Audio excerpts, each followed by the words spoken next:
maraming pagkakataon na kung babasahin natin ang banal na kasulatan, wherein nagpahiwatig ang Diyos kahit anong panahon ni Moses, panahon ni Abraham, sa Genesis chapter 12, tinuruan ng Diyos si Abraham kung paano magsimulang lumabas unti-unti sa kahon na kanyang kinalalagyan. Minsan, kapag natuwa tayo, kapag nasanay tayo sa ating comfort zones, ayaw na nating lumabas.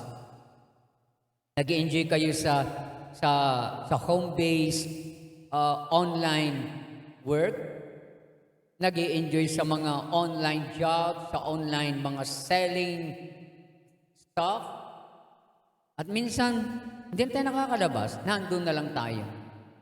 At pagkatapos, linggo, magpapakahon ka na naman, nandito na naman.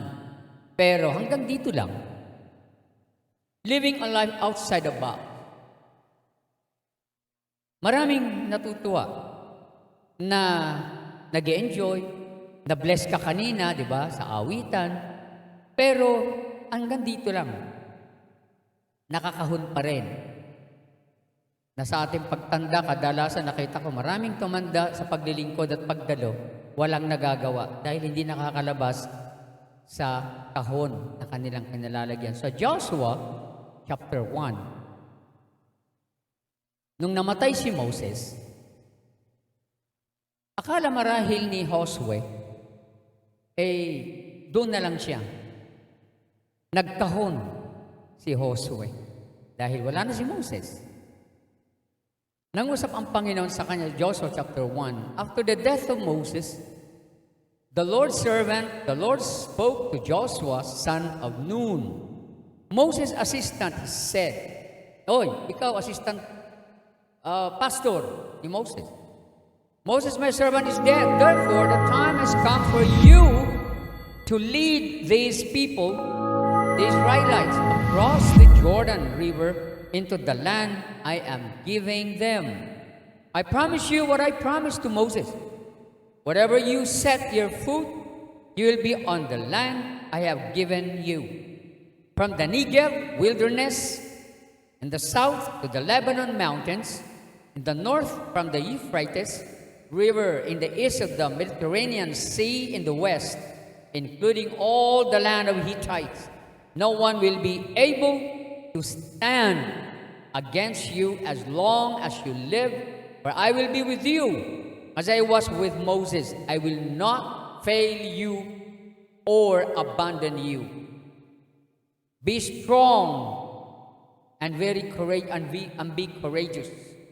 Ang pagkasabi dito sa limbag na ito, translation, be strong and very, very courageous. Be careful to obey all the instructions Moses gave you. Do not deviate from them, turning either to the right or to the left. Then you will be successful in everything you do.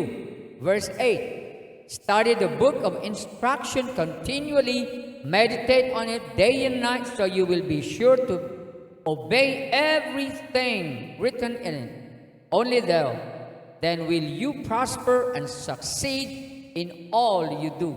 Kapag sinunod mo ito, pinag-aralan mo ito, doon ka pala makakatiyak, pagtatagumpay ka.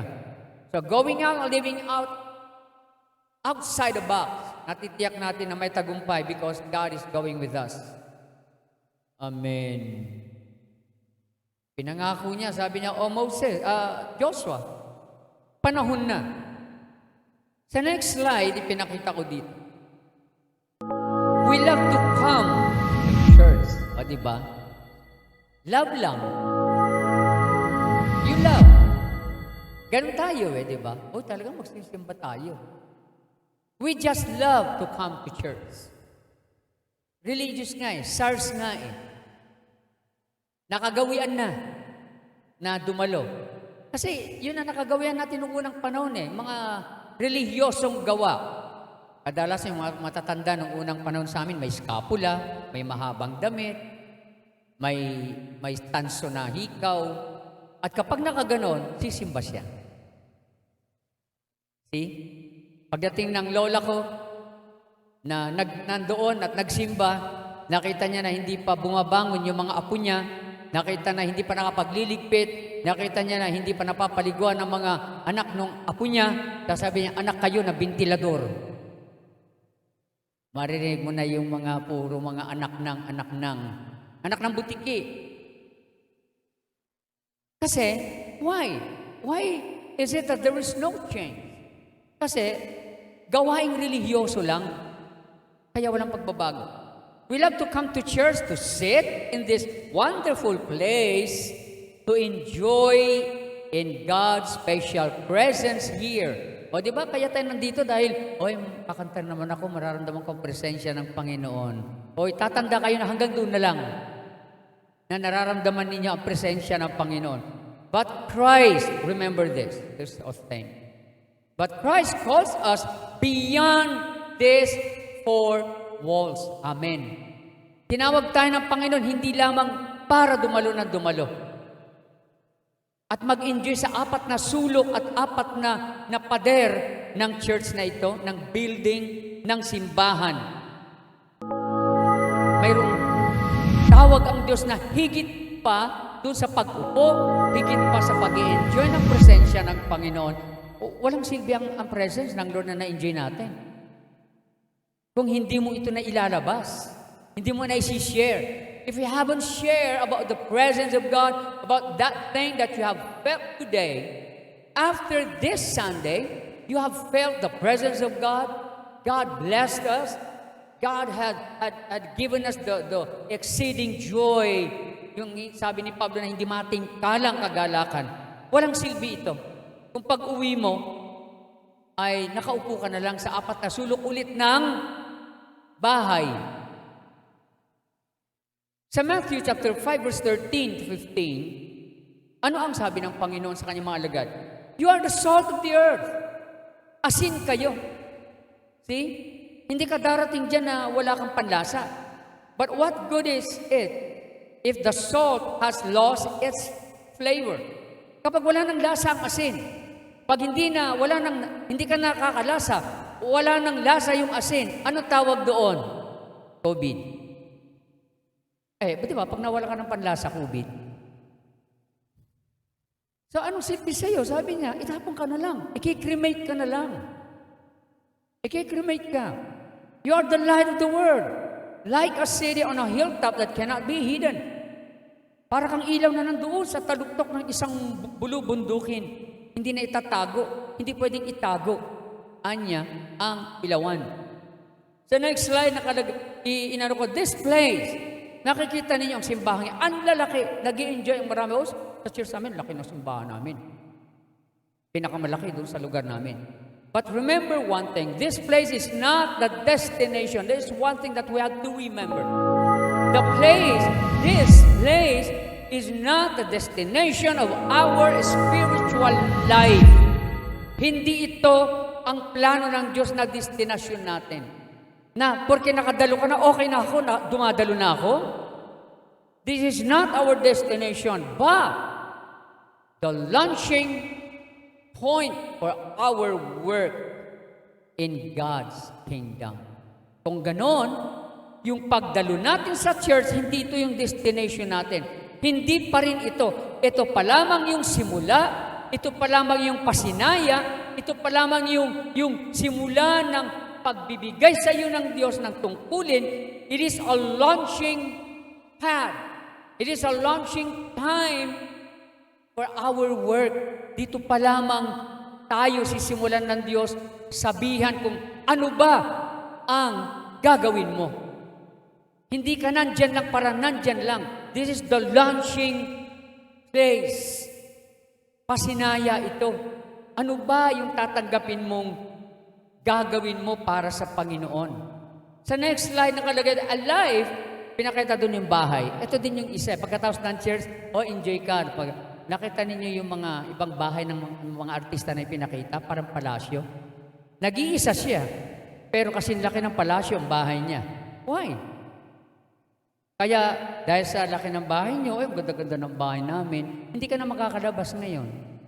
I-enjoy mo yung waterbed, enjoy mo yung kusina mo, yung washing machine, yung washing mo na andon.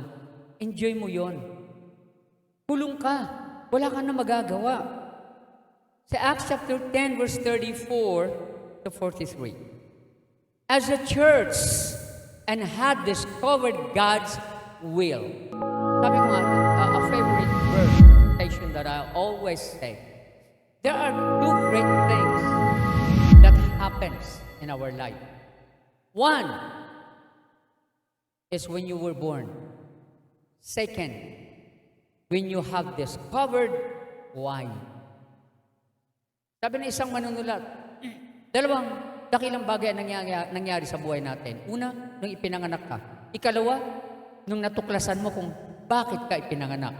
Now, ang tanong ko nga, sa mga Kristiyano, have you discovered the purpose why you are there? Na-discover na ba ni Sister Virgie kung ba't inabot siya sa taong iyan? Magkano? Ilang edad na, Sister Virgie? Sister Virgie, ilang taon na ho kayo? 77. Marami dyan, 37 lang, dedok na eh. Pero kayo 77? Hindi ba natin naitanong, ano yung plano ng Diyos? Ang pinakamagandang bahagi ng buhay po natin kapag na-born again, madiscover po natin anong plano ng Panginoon. Pero may mga bagong graduate. Marami kayong kakilala. Kagagraduate, graduate na kami. Pagkatapos ng isang buwan, ikakasal na siya.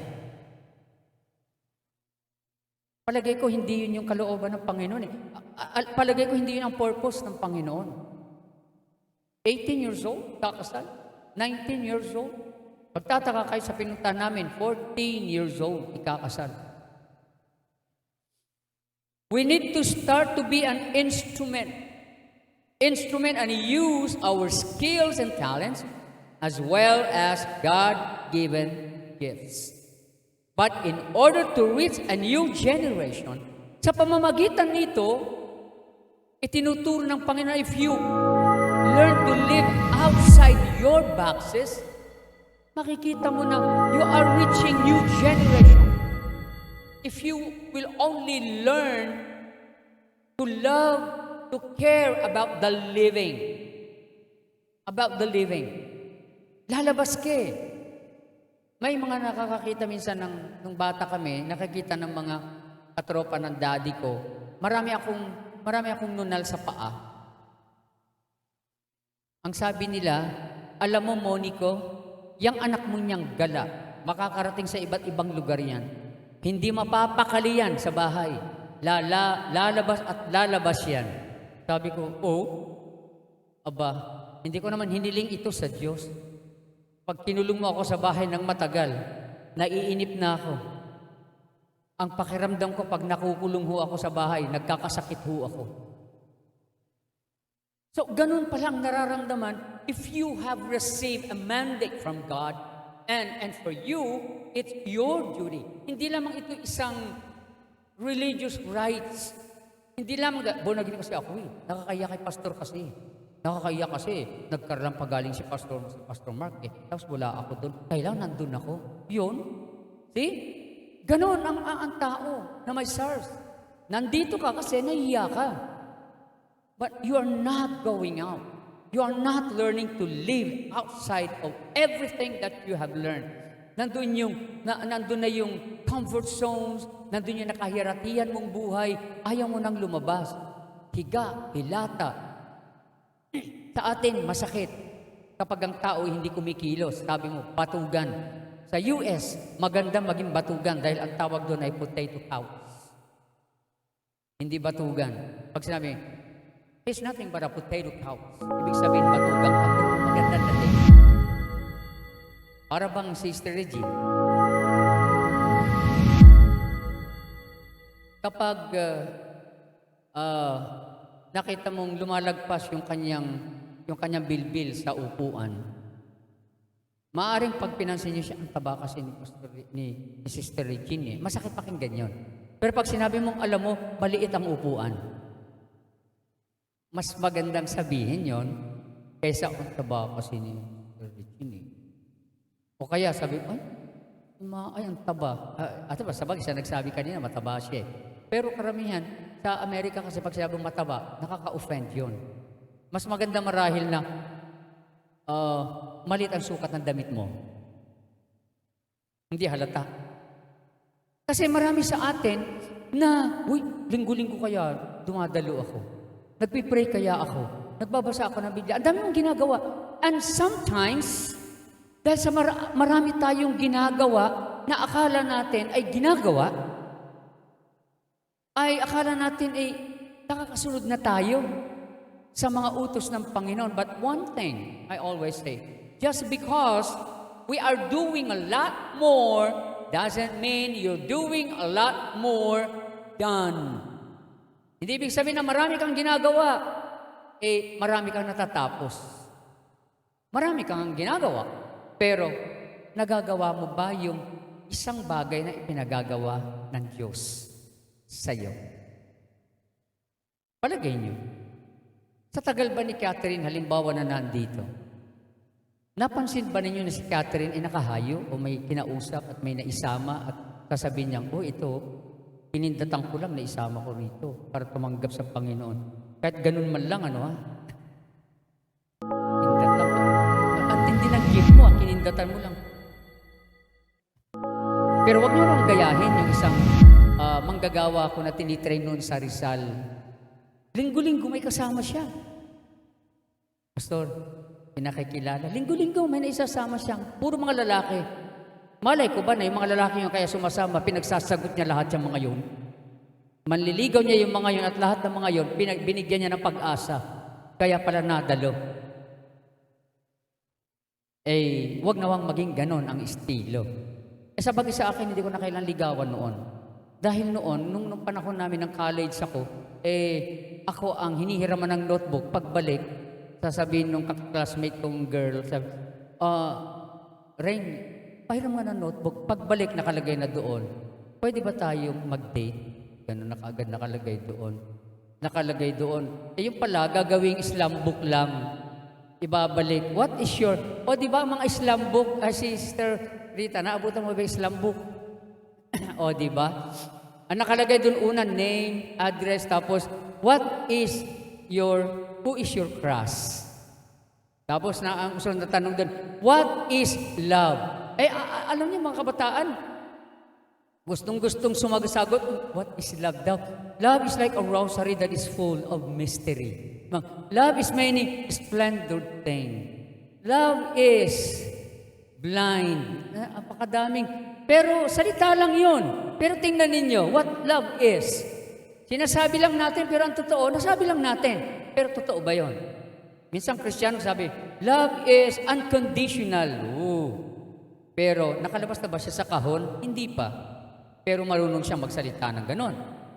In the parable of Good Samaritan, tinan mo yung Samaritano. Alam mo kung sino yung Samaritans? Ito'y kalahating Hudyo. Iniiwasan sila ng mga Jews na totoo, na puro. Sila kasi yung nakipag-asawa, sila yung nakipag-mingle sa mga unbelievers. Kaya nung sila nakipag-asawahan doon, itinakwil sila ng mga tunay nilang kababayan. Kaya iniiwasan sila. Kaya pag nakakasalubong mo isang Samaritana o Samaritano, pag nandoon siya, dito sila pumupunta. Hindi sila pwede. Dahil para sa kanila, mahahawaan sila ng sumpa na nasa kanila. Dito, bakit ibinigay ng Panginoon ang parabolang ito, the Good Samaritan? Upang ipahiwatig sa mga alagad na hindi habang buhay nakasunod kayo sa akin. Di ba yung mga alagad nakasunod palagi sa Kanya? Panginoon, may ipapakain ba tayo dyan? Panginoon, may sakit o. Panginoon, kailangan Kanya. Nakakahon ang kanilang kilos. Pero ipinakita dito sa Good Samaritan parable kung paano pala balang araw hindi na sila sunod kay Kristo. Darating ang panahon, lalaktaw ka sa pader na yan na inyong kinalalagyan, lalabas kayo sa kahon. At kung ano yung nakita niyong ginagawa ko, gagawin niyo. Dumaan ang isang pari, hindi niya pinansin yung dinambong at sinugatan at binugbog ng mga magnanakaw. Dumaan ang isang Levitiko, nilagpasan din niya. Dumaan din ang isang Samaritano. Samaritano na kung sino yung iniiwasan, kung sino pa yung makasalanan na inaakala nilang walang binesa, Akala nila ang Samaritanong ito yung mga marites. Ito yung mga 7. Hindi inabutan ng mga millennial yung 7, ano. Ang 7 ho, marites din. Pinulot niya siya, pinagyaman, ginastusan, sabi niya, babalik ako at asikasuhin siyang mabuti. Why do we do this? Bakit itinuro ng Panginoon yung paglabas natin in order to learn how to live outside our boxes? Para matuto tayo. Na balang araw, hindi kayo, kaya nga yung isang ano kayang gagawin ko sa anak ko, sir? Nasa amin, siya ayaw humiwalay. Pinahiwalay ko na noon at umupa sila ng kanilang mga sariling bahay. Sabi ko, anong nangyari? Pinabalik ko na ho. Sabi ko, ba't nyo pinabalik? Paano? Mayat-mayat, tumatawag yung anak ko, ma, meron kayong sibuyas? Ma, meron kayong bigas? Ma, meron pa kayong patis? Meron pa kayong sili, kahit isang piraso lang? Kaya sabi ko sa kanya, sir, bumalik na lang kayo dito, anak, at narito lahat sa akin. Nakakahon, ano ha? But itinuro ito ng Panginoon in order to see the next generation. Para makita natin, but in order to do this, paano magagawa ito? One is, you have to let go of what's holding you back. Kailangan palayain mo ang sarili mo doon sa mga humahadlang. Well, hindi ko kayo mapipilit, and right now, maybe you cannot just do them in a manner na kailangan bigla. Abruptly, you can do it. Maybe we need thinking, we need meditation, we need a lot of long or longer meditation and thinking about going out. Let go of what's holding you back. Ano ba talaga ang humahadlang sa inyo? Ano ba talaga ang humahawak sa inyo ba't hindi kayo makalabas? Na kahit na lumipat lang sa kapitbahay, sabi mo, pare, kamusta naman yung ating spiritual? Mag-pray tayo. Kahit 5 minutes or 3 minutes, samahan niyo yung kapitbahay na manalangin. That is going outside the box. Na kahit sa panalangin lang ay naroon. Nakikita ko, sabi niyo, alam mo, 1,000 na ang friends ko sa FB. Yung mga 1,000 ka ako, sino doon na naibanghelyoan mo? Wala. Burahin mo na lahat yung friends na yun, hindi friends yun. Before counting your friends, see to it that you can count on them. Baka sila yung mga kaibigan na darating ang panahon, di mo sila mahihinga ng tulong. Baka sila yung hindi nananalangin sa'yo. Ano ba yung kadalasan na humahadlang to hold us back? Distraction. Inalakay natin nila Sunday. Ano ba yung mga distractions natin? Madami. Labahin, magluluto, pinansyal. Well, hindi natin maiiwasan ang financial. Pero kung magpapakulong ka sa ala-alang iyan, it holds you back. Fears. Yung mga takot lumabas. Yung ipinag-pray po natin kanina ay yung isa, yung pinag-pray ni Pastor Sal. Nakakalakad naman yun. Pero siya yung, sabi nga nung pabebe. Gusto niya palagi yung kanyang may bahay na sa tabi niya, inom, lahat. Hindi siya lumalabas. Gusto niya inaalagaan siya palagi. See, ito yung mga may takot. Afraid of frustration. Takot tayong mabigo. O, di ba? Takot ang taong mayroong kabiguan. But one thing, if we don't face our fears, they will keep growing. Maniwala kayo. Kung ano yung mga kinatatakutan ninyo ngayon, kapag hindi nyo ito naharap, lalago at darating panahon. Nakakita na ho ba kayo ng tao na may mga sindroma, may mga phobia, may phobia sa may takot sa ilog, anong tawag doon? Sa tubig. Hydrophobia. See? Meron takot sa height. Ako, nalulula ko sa height. Sa totoo lang, kaya gusto ko mag-ship line. Gusto ko lumundag sa ikalimang palapag para mawala yung aking takot. Meron mga pagkakataon na pag nasa taas ako, parang lumilipad ako, parang nahihilo ako. Meron ganon. Kaya nung sumakay ako ng eroplano, sabi ng mga pastor na kasama ko, Pastor, sumakay kayo sa may bintana. Sabi ko, bakit? Para nakikita niyo yung bababaan niyo, baka lumagpas kayo. But if we don't face our fears, they will keep growing. Now, there's one thing, palagi naririnig ko at sinasabi ng mga kaibigan. Don't be afraid to fail. Karamihan kasi yan ang number one na pumipigil sa atin. Baka matalo ako eh. Baka hindi ako matanggap eh. Baka may sakit ako. Baka ganyan ang nangyari sa akin. Itong ulo ko noon, sabi nila, migraine, mayroong cancer ako sa ulo, sumasakit ito, inuuntog ko ho.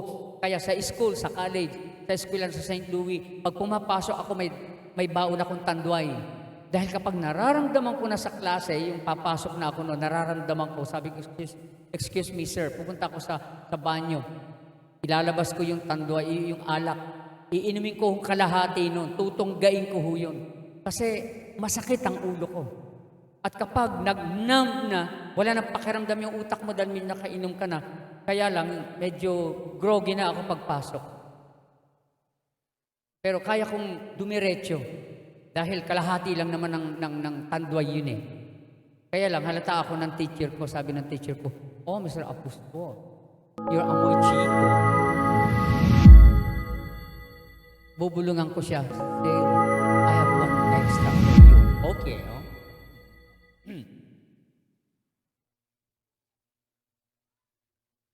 If you don't fail, alam niyo minsan, alam niyo kung sino ang mas matatapang kumilos? Yung mga nakaranas na mabigo. Di ba? Pero alam niyo kung sino yung mga takot na sumubok, yung mga hindi pa nakakaranas ng kabiguan.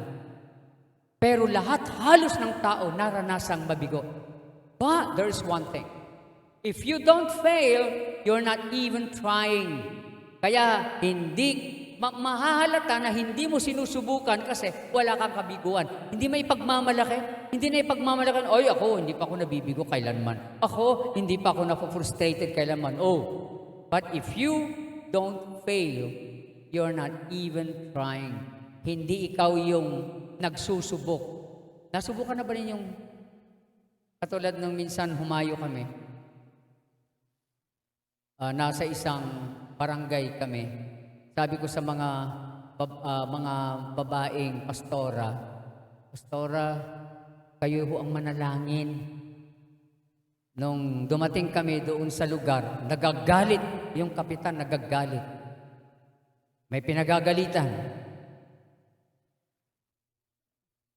Nung natapos yung kanyang galit, hinarap kami. O kayo, ano naman? Ano ang ano ninyo? Si pastor pala. Sabi niya, halika kayo dito. Sabi niya, pastor, sabi nung babae na magpag-pray, na tinukaan ko, kayo na ho ang mag-pray. See? Inabutan lang namin na nagagalit, pero umatras na kaagad. But if you don't face what you perceive to be your inadequacies, they'll be magnified. Kapag hindi mo hinarap ang mga bagay na sa akala mo, eto yung kahinaan mo, darating ang panahon. Lalaki yun. Hanggang sa dumating ang panahon na hindi mo na ito kayang daigin sa buhay mo. But I always confess one thing. Isaiah 54 verse 17. There is no weapon formed against you and me and the church and your family will prosper. Ano man ang gawin ng kaaway, magbuo man siya ng kanyon, magbuo man siya ng isang problema sa iyo, hindi makakapasok sa atin, hindi magtatagumpay kailanman. This is the time that each and every one of us, when you want and kapag gusto mo na, if you have decided to go outside the box and learn to live outside the box, na walang nanay, walang tatay, walang kasama, you must do one thing. You must do what you think passionate about.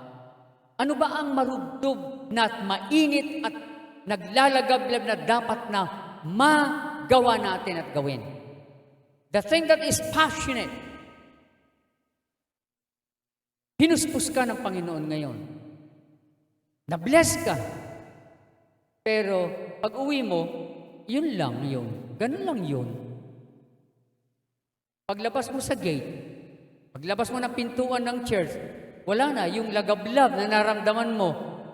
Wa-epek. So, anong mangyayari? You have to aspire for something. Ano yun? Yung presence ng Lord, yung pagkilos ng Panginoon after discovering that you have the gift, that you have the talent, that you have the skill. So, anong gagawin natin? Gawin mo ito. Do not just aspire to make a living. Aspire to make a difference. Ano ba yung difference? Kakaiba. Yung may kabuluhan. Kristiyano ka na hindi lamang narihan, kundi isa kang bagay na nakikita na mayroon kang kabuluhan. Ang mga pagano noon, ang Hittites, ang Levites, ang Philistines, pag nakikita ang mga Israelites, umiwas tayo dyan. Huwag tayong sumalubong dyan. Kita pa lamang nila sa kanila. At minsan kasi baka mabigo ako Kasi hindi ko pa naranasan. But there's a thing. To get something you never had, palagi ko sinasabi. To get something that you never had, you have to do something that you never did. Gusto mong mangyari ito sa'yo? Gawin mo. Gusto mong maranasan isang bagay na hindi mo pa kailanman nararanasan? Gumawa ka. Learn and start to step outside the walls of your comfort zone. And if you're wondering sometimes what people will think if you fail, minsan kasi iniisip natin, kasi kilala nila kasi akong first honor. Kilala nila ako kasing valedictorian. Kaya nahihiya kang maipakita na bigo ka. Di ba ganun tayo? Kilala kasi ako dito nakakaya naman pag nakikita nila natalo ako. Ano na lamang ang sasabihin nila? One thing to remember, kapag palagi kang nag-aalala kung ano yung sasabihin nila dahil mabibigo ka sa iyong mga pagnanasang ginagawa sa Panginoon, if you are worried about them, then you are worrying the wrong person. Inaalala mo sila na baka ikaw ay laitin, ikaw ay sintrunin, mali. Hindi sila dapat mong alalahanin. Ang alalahanin mo ang mandato ng Panginoon sa buhay mo. You are worrying the wrong person. You are barking. Sabi nga niya, you are barking at the wrong person. Marami kang iniisip, pero ibang iniisip mo, mali doon. Sila yung mga tao na hindi itinalaga ng Diyos na makasama mo sa buhay mo. Amen. Minsan nag-aalala tayo, sinichismis ako, siniraan ako. Well, kaya ipinakita ng Diyos yan. They are the people who do not belong to the future that God has prepared for us. Kung siniraan ka niya, hindi ka niya tinulungan, well, tanggapin mo. Hindi sila kabahagi sa kinabukasan na nilikha ng Diyos para sa iyo. Number 2 is living a life that makes a difference. Masanay tayo when you go outside the box na mabuhay ka ng may kabuluhan. What is living a life with difference that make a difference? It is about living God's way of life every day. Making a difference. Ito yung buhay na makabuluhan. Ito yung buhay na may sinasabi. Ano sabi ni Mayor Yorme? Ano yung kanyang isang vlog? Mayroon tayong kwentong pag-uusapan na may kwenta. Na may kabuluhan. Marahil, palaging sasabihin ko't iiwanan itong isang bagay na ito. We all commit mistakes. Walang hindi nagkamali dito. At yung mga bata maraming pagkakamali. We all commit mistakes. But it is what we do next that matters. Tayo kasi minsan yung isang pagkakamali, sobrang pa. Di ba, meron ganun tayong ugali. Nagkamali ka dito, parang sising-sisi ka sa sarili mo. Pero, even though we commit mistakes every time, what we do next, that matters. Hindi mahalaga yung pagkakamali mo at kabiguan mo kahapon. Ang mahalaga yung ngayon. What is your next step after the mistakes that you have done in your life? And that is what matters. To make a difference is, meron tatlong bagay. Paano ba magkaroon ng isang makabuluhang buhay? First, to make a difference is to identify your sphere of influence. Para may makabuluhan na ang iyong buhay at paggawa sa Panginoon when you go outside the box. Identify our sphere of influence. Ano yon? Gaano ka ka-epektibo sa labas? Gaano kalawak ang talento mo na makapagbago? Meron ba kayong sales talk? Maraming napakagaling na salesman at sales ladies na maiinganyo kanila para bumili. Si Mami Jo, minsan sa mall, di ba, sasalabuhin ka, uy, ano nyo, pampaganda ho ito. O, kung dadaan ho kayo, tayo na, wag mo nang pakinggan yan. Subukan nga natin. Kaya makita mo si Mami Jo, minsan, umupo na doon, ginaganon mo.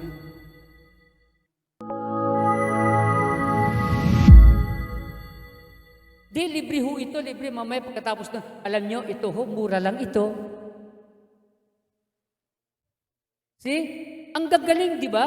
Mayroon silang sales talk. Mayroon silang gift of convincing people. Now, yung tayo. Identify your sphere of influence. Gaano ho ba kayo ka-impluensya ngayon? Sa narinig nyo sa Panginoon. Gaano kalawak para makapag-akit ng isang kaluluwa sa ating Panginoon? That is one of the most important things. Epektibo pa ba ako, Panginoon? Kasi kaya hindi ka na gumagawa kasi mayroon kang kasalanan noong nakaraan. Kilala ka na ng mga tao, nagkamali ka. See? Ang tao mahilig sa ano Kaya bigo ang tao ang palaging tinitingnan yung pagkakamali ni David at saka ni Bathsheba. Pero matatagumpay na tao, ang palaging nasa isipan nila, hindi si Bathsheba at saka si Haring David. Ang nasa isipan nila ay yung panahon ni Haring David at tagumpay niya kay Goliath. Whoever you are, whatever things that you have done in the past, may tagumpay sapagkat hindi ikaw ang gagalaw. Hindi ikaw ang mag-iimpluwensya. Gagamitin ka lang na instrumento ng Diyos. Anong sabi ng Isaiah? Just open your mouth and I will fill it. Pupunin ko yan. Buksan mo ang labi mo. Buksan mo ang bibig mo. Kaya marami tumataba bukas ng bibig pero para kain yun. Hindi salita ng Diyos. Open your mouth and I will fill it. O, diba? Meron tayong manggagawa dito na namimiss ko palagi. Sabi nung sinamahan niya minsan, ay, Pastor, Pastor Jose, ayaw ko nang isama yun. Bill mo ko pala yun Pagbaba pa lang namin sa 7-Eleven, bill mo ko naman noon. Aba, nakasakay na kami sa bus, umakyat lang yung mga mani-mani, bill mo ko niyan. Kaya sabi, Pastor Joe, hindi ko rin sasama iyan.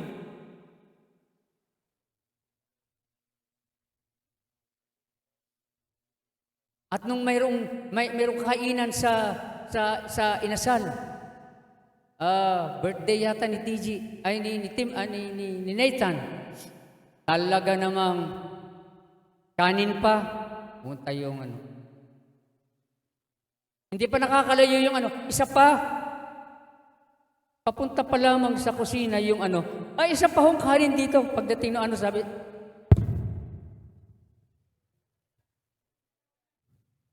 talagang ibinabarog yung kanin. Kasama yata si Jason nun yan Sila yan Mamay nakapila na doon sa doon sa men's. Sunod-sunod na sila doon. Identify our sphere. Paano ba? Kasi may mga tao na, kasi ganito lang ako hindi ko na kaya magluto ng pakbet. Okay lang yon. Pastor Virgil. Okay lang. Pakbet naman yan. Okay lang. Pero pagdating sa Panginoon, kaya mong gawin ang lahat ng bagay. Basta't ayon doon sa ikinikilos ng katawan mo. Baka namang sa edad mong 77, gusto mo pang umakyat sa Mount Pinatubo. Ano yung sphere? Ano yung lawak? Ano yung pwede mong gawin? Number 2 is, meet people in their place of need. Naranasan na ba ninyong pumunta riyan sa lugar na yan? Naranasan na ba ninyong makaharap ang 3,000 estudyante na ganyan? Na hindi ko inaakala na makakaharap ko? 3,000 people? Na habang nagsasalita kayong kalahati, walang ginawa kundi magdaldalan, at halos hindi ka na marinig dahil yung kalahati ng 3,000 nang sabay-sabay mag-uusap. Sabi ko, Panginoon, alam ko na yung kalahati hindi na nakikinig pero sabi ko, Lord, kalahati man lang ako kung sino makarinig nito, bahala ka na sa tenga nila. Pagkatapos ng paras, makita mo, umaalis yung iba, yung mag-boyfriend doon sa nakakandong na sa kanya, yung kanyang girlfriend. Sa likod, 3,000 ba naman nandun sa court. Kinumpis ka na ng advisor nila yung kanilang mga ID dahil sa maiingay, ganun pa rin. Pero sabi ko, Panginoon, babalik pa ba kami rito? Parang pagkatapos niya, ng pagsasalita namin, halos mamaus-maus ka. Sabi ko, Lord, babalik ba kami dito? Parang walang nakinig. Parang walang resulta, Panginoon. Pero alam ko kako mayroon. Alam niyo, nung umaalis na kami, ang totoo nung umaalis na kami, parang desperate kami, parang nabigo kami. Dahil parang walang nakinig. Alam niyo, naglapitan, sumunod ang ibang estudyante sa amin at sabi na, Sir, kailan ko yung babalik? Gusto po namin yon. Sana makabalik ho ulit kayo. Yun ang nagbigay ng inspirasyon sa amin na akala natin sometimes, dahil umiiral yung sarili nating katauhan, akala natin hindi tayo mapapakinggan. Totoo yun, hindi tayo pakikinggan kailanman ng mga pangkaraniwang tao dahil ang Diyos ang gagawa sa kanilang mga puso. Meron akong school na pinuntahan dyan sa Bandarian. Pagpasok ko, walang sumalubong. Basta nagturo ako. Kahit na uminom ng tubig, walang nagbigay sa akin, walang advisor. Walang nagsabi sa akin na, ito po tubig. Ito po, wala. Basta't umalis na ako. Sabi ko, hindi na ako babalik dito sa lugar na ito, sa school na ito. Pero alam nyo, bago ako makalabas sa gate, may mga ilang estudyante na lumapit. Sabi niya, Sir, bumalik ko kayo. Gusto po namin yung sinasabi niyo. Doon ka mabibless na akala mo wala. Pero wala tayong kamalay-malay na in spite of our frustrations, in spite of the things that we are saying na we thought sometimes nobody listens. Ang Panginoon pala unti-unting kumikilos sa mga puso nila. At sabi ko, yung sinabi ko sa sarili ko na hindi na ako babalik dito. Kala nyo pati tubig, hindi man lang ako napainom. May tumunod na estudyante, sabi nila, Sir, sana bumalik kayo. Kailangan po namin yun. Gusto po namin yun, narinig namin. Sana mabigyan mo pa niyo kami ng ibang mga sinasabi ninyo. Meet people in their place of need. Alam nyo, ang abala ngayon sa tao, love. Iyan ang problema ngayon eh. Alam nyo, mayroong isang magsing-irog na ang paniniwala ng marami, pagdating sa pag-ibig, mayroon tayo paniniwala na kapag ikaw ay nagmahal, babagal ang ikot ng mundo. Di ba? Babagal. At parang ang liwanag ay nandoon. May lilitaw ng mga alitap-tap. See? Dolce amore. Babagal ang mundo. See? Tingnan niyo yung awit na ito, na yung madilim ay magliliwanag sa iyong mundo. Ganon ang mga distractions ngayon.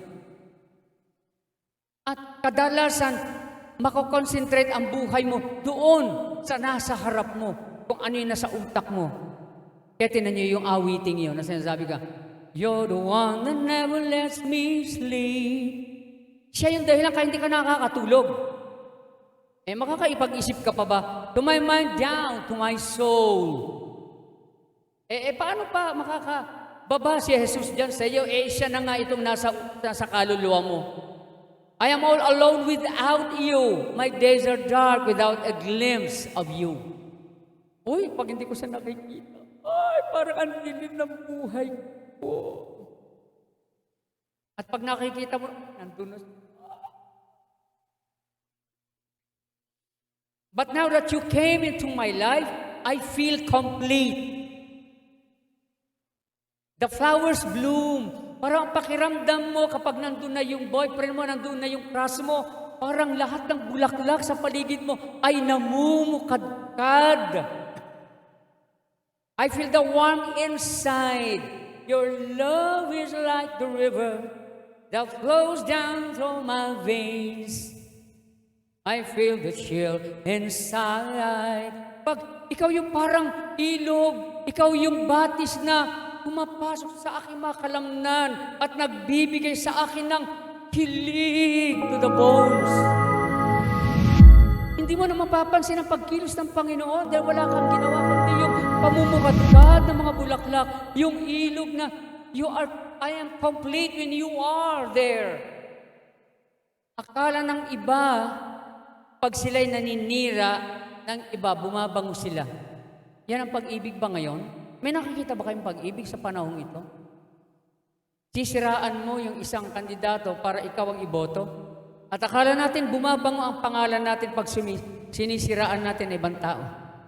Bakit noon? Bawal magwalis pag may patay at nakaburol. Bawal maligo pag may burol. At bawal maghatid ng bisita kapag may patay.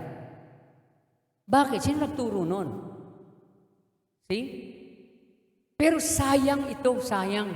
Bakit? Sa mga ginagawa ng tao, nagsasayang tayo ng panahon sa halip na nung panahon kasi, ginawa yan para gugulin natin dapat yung ating harap sa ating Panginoon. Pero, bawal magwalis. Bawal maghatid. At pag dumalaw ka sa isang lamay, sa isang patay, hindi ka pwedeng dumiretso sa isang bahay. Kailangan iligaw mo muna yung kaluluwa na nakasunod sa iyo. Kailangan may pagpag. Ipagpag mo. Huwag kang uuwi muna. Kailangan pag pumunta ka doon at nakilamay ka at nakipighati ka, umikot ka muna, mamasyal ka muna, kahit saan, para maiwan at mailigaw mo yung mga kaluluwa. Huwag kang uuwi ka agad dahil susundan ka ng mga kaluluwa. And lastly, start becoming a walking sermon. Handa ba tayo? Alam niyo, napapansin ko, magsimula na tayo yung lumalakad na sermon. The best sermon is the life we live. Pinakamagandang sermon ito. Magdamit ka na, nakalagay born again. Minsan nakasulat ka, born again sa likod. Kung wala nakikita sa lakad ng buhay mo, wala ding silbi. Alam niyo, napapansin ko sa tuwing may online tayo, ng Friday, anong napapansin nyo? Sa comments. Hindi niya napansin, ano? Ang mapapansin nyo, hello po, good evening to everybody. Shalom. Praise the Lord. Hello po. Kumusta na po yung jowa mo? Bakit naligaw doon? Yung pala kasama doon sa ni Ate Rosie. Good evening po. Andito po ako. I'm still watching you. Alam ba ninyo, ano sabi? God is good all the time. God is God. Alam nyo, ang gusto kong makita, hindi yung batian hindi yung batian Ang nais ko palaging gusto makita kapag nag-scroll ako ng comment, yung bang comment regarding the message. Sabi ko, nabibless ba yung nakikinig? Nabibless ba yung nanunood? Kasi puro praise the Lord. Good evening. Wala man lang magsabi na, Amen. Pero hindi ko lang kung anong in-amen niya roon. Kasi kasasabi lang yung, Good evening. Tapos ang sunod, Amen. Nag-amen sa good evening? Mula nung nag-online tayo, wala akong bihira siguro. Mayroong isang comment lang na nag-comment doon sa sinabi ko na if you want something that you never had, do something that you never did. May nag-comment doon at na-bless ako. Pero mula noon, wala man lang nagko-comment. Basta na, oh, praise God, tumama po sa akin. Ito po yun. Maganda pa Wala. God is good. God is God. Napakaganda sana. Sabi ko, makakita man lang ako ng comment na, are they blessed? Ano bang natutunan nila? Ano ba yung nung tanong man lang? O kaya ano yung bagay na that strikes them most? Kadalasan puro comment lang, good evening, narito po kami watching. The best sermon is the life we live. Ang mga patotoong ito, believe it or not, they are the testimonies not only to inspire us, but to challenge our life. Mga kapatid, mga magulang, it's about time maybe. Nasabi natin, Lord, you are the source of my life. You are the source of our life. I can't be left behind. Panginoon, dahil ikaw ang pinanggalingan ng buhay, ikaw ang patnugot ng buhay ko, Panginoon, hindi ako pwedeng maiwan, Panginoon. Maring sabihin natin, on the last days, I have mentioned that last Sunday. On the last days, sabi ni Job, you will dream dreams. You will see visions. Those young people will see visions. Those old people, they will run and they will not be weary. Mapapalitan ang kanilang kalakasan. Pero sabi ko, Panginoon, nananaginip ba tayo? O nananaginip lang pero remember one thing, dreams without goals, dreams without visions and goals and purpose is just like a dream. Panaginip lang yan, pangarap lang yan. Pero habang hindi ka lumalaktaw sa pader, habang hindi ka lumalabas sa apat na sulok na ito na kinakukulungan natin, you will never discover that God is calling you. You will never discover that you have the voice to offer to God. You will never discover that you have the gift of talking. You will never discover that you are chosen by God. Hindi mo ito malalaman kailanman. Sapagkat nangibabaw na yung takot, nangibabaw na yung iniisip ng mga tao sa'yo, nangibabaw na yung mga kabiguan ng unang panahon. These true testimonies, kaya sabi ko nga, if you think you can do what you think your leaders have done, then do what they have done. Pero kung nangingibabaw yung mga takot na ayaw nating harapin, kaya ayaw nating lumabas, Panginoon, may kasalanan pa ako Panginoon, nakadapa pa ako Panginoon, mabibigo na naman ako The question is not the sin or it is not the act that you are in right now. Ang mali ay yung nariyang ka pero wala kang ginagawa. Pero kung magsisimula tayo ngayon, na baguhin ang buhay mo, umalis doon sa mali, umalis sa kasalanan, then We need God to help us. Tayo pong lahat ay tumayo. Glory to God. Hallelujah. Oh, Lord Jesus. Yes, oh God.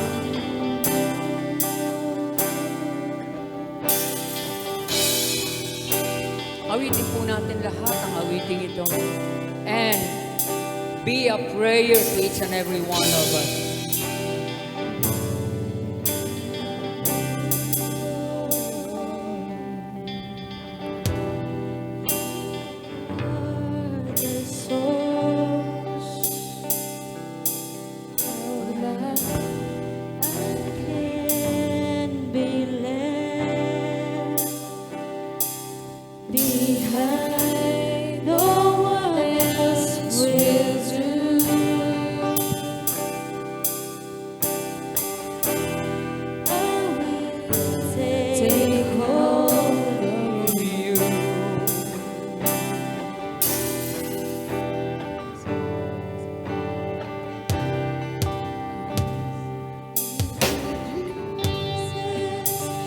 Come to my rescue.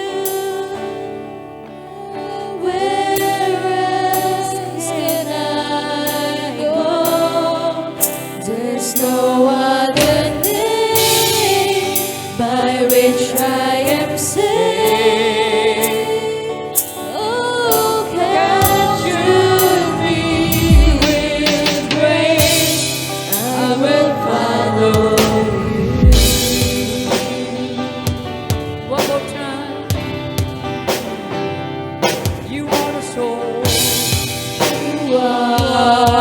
Source of life, I can't be left behind. No one else will do. I will lay hold of you. Yes, oh God. I need you, Jesus, to come to my rescue. Oh, tell me where can I go? There's no other name by which I am saved. Oh, catch me with grace, 'cause I need Jesus to come to my rescue. Tell me where else can I go? There's no other name by which I am saved. Oh, catch me with grace, I will follow you.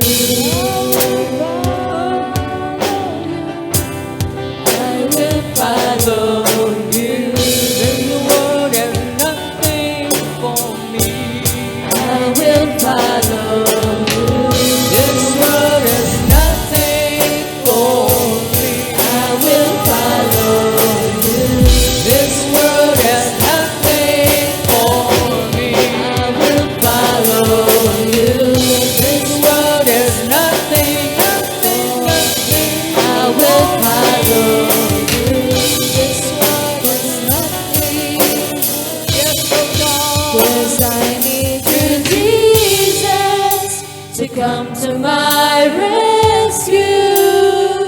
Tell me where else can I go?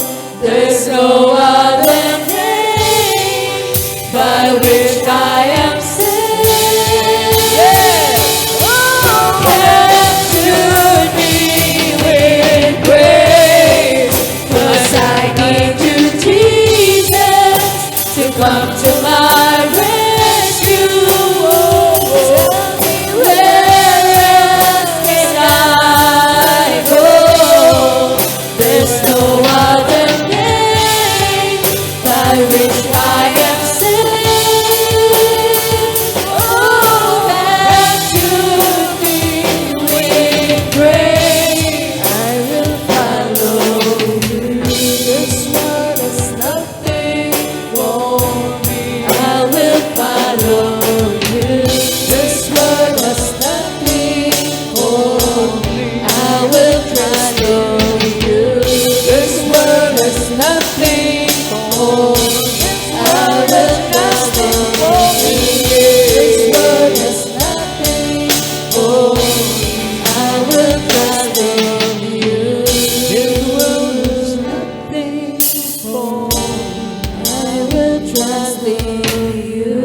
Salamat po, Panginoon. Nawa kami nga, Panginoon, yung mensahe na naglalakad. Because we know that we don't have to shout to the world that we have you in our hearts. We don't have to brag that we are born again. We don't have to boast that we have accepted you as our personal Savior. The only thing that the world is waiting to see through the church is a walking sermon. People who have the sphere of convincing people that Christ is the Savior of mankind. Father, we thank you. Thank you, God, that there is no weapon formed against your church. There is no weapon formed against the families. There is no weapon formed against the financial needs of your people shall prosper in Jesus' name.